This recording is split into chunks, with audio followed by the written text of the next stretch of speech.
And the same is true of the hysterical lies about how there is no partner. There simply is no other way to take over land where you're not wanted. So it's sensible. And for the same reasons, similar reasons, Israel has consistently preferred expansion to security. That's been particularly evident since 1971, when Israel made a really fateful decision, I think, backed by Henry Kissinger, namely the decision to reject the offer of a full peace treaty by President Sadat of Egypt, which incidentally offered nothing to the Palestinians.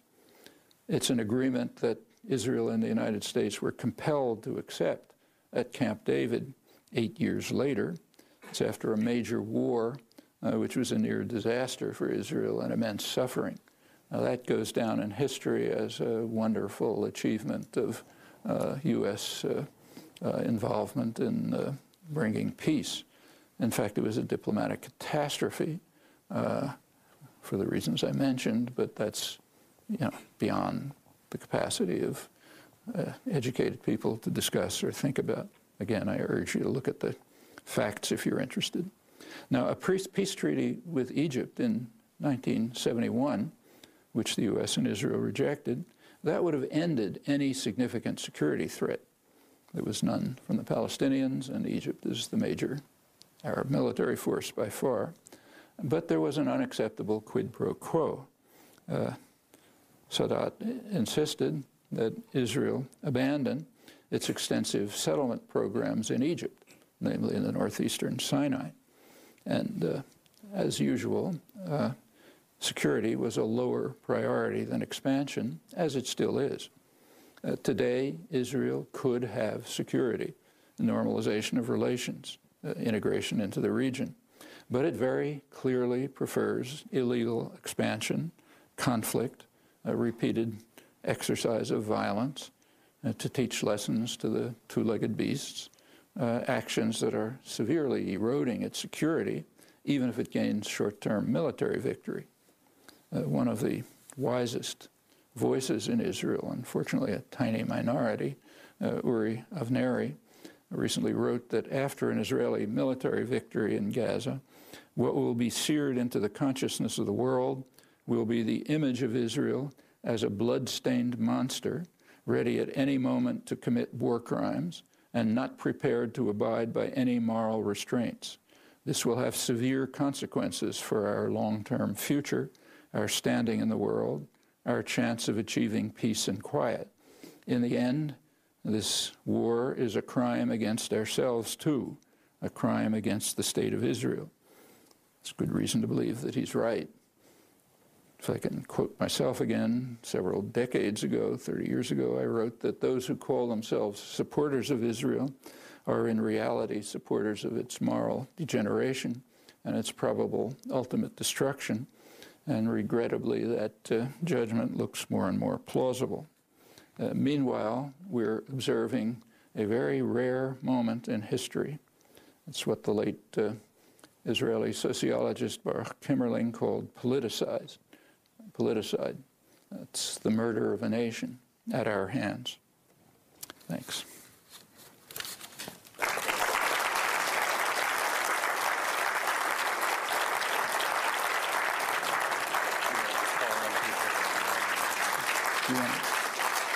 Are there mics after? If you have questions for Professor Chomsky, you should go to the mics, as I said earlier, and just line up, and we'll recognize you as time permits. I see one. Is there another one? Is there another one? The other one is over there. Let's see. Oh, no, I don't. Oh, yeah. One you could never see. Okay. Okay. Yes, good morning, well, good evening, Professor Chomsky. And my question is about the consensus, the American consensus about the support or Israel's role as part of America's geopolitical future. Recently, there was a letter in the Financial Times about how our support for Israel is such a huge geostrategic gift to China and other competitors. It's a huge one? Geostrategic gift to China. To China? And the other competitors. Yeah. Are we seeing a crack in the consensus about the role of Israel? It's a serious question.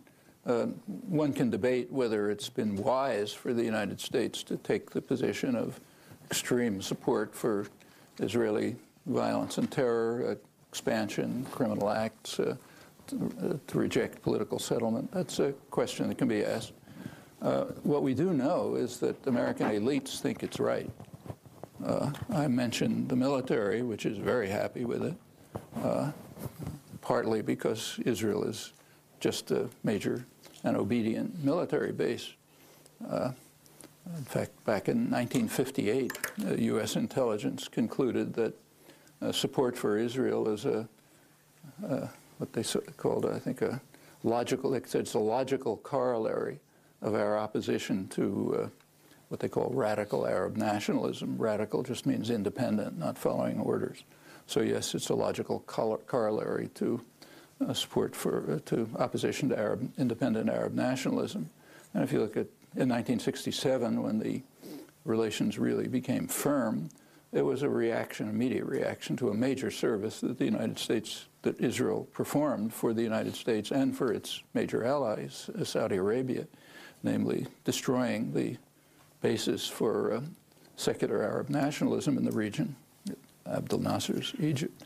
And so it continues. And up till today, the military is quite happy to have an obedient, powerful military force.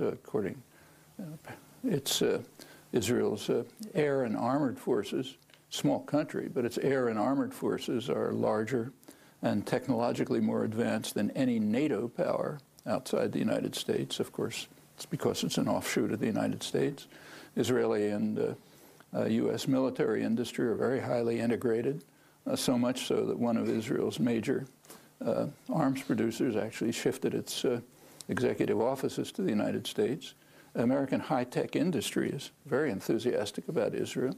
You can tell that just by looking at investment flows. They've been shooting up, including the major corporations, Hewlett-Packard, Microsoft, Intel, Warren Buffett, and so on. So they apparently think it's fine.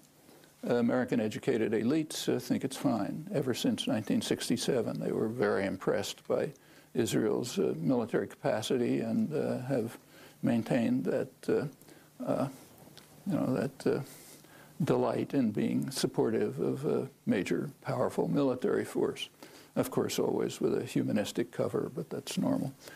So the fact of the matter is that across the spectrum of major actors, well, they seem to be pretty happy about it. Is it wise? You could debate it. I mean, I don't think it's wise. As I said, I don't think it's good for Israel. I think they made a terrible mistake in 1971 by refusing peace, security, and insisting on expansion. And in fact, they were later compelled by force to back away from that expansion. That's at Camp David, continue with other expansion. But, that's my judgment. I don't determine policy. But yes, it's a fair question. Could be asked. Thank you. First of all, I just would like to offer my condolences.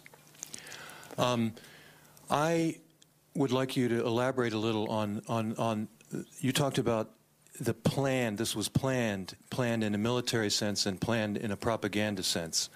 And I would like to ask you to elaborate on aspects of the way in which the propaganda side has been given expression in a couple of areas. First of all, I noticed that CNN and Reuters, among other major corporate media, use the term incursion repeatedly. Secondly, another reporter from the New York Times, you mentioned Ethan Bronner, Stephen Erlanger, who's reporting from Jerusalem, had a story reporting on what Israeli military sources had discussed with him, apparently, regarding people with weapons in Gaza in civilian clothes popping out of holes, and went into other details. And thirdly, there was interesting timing to me of a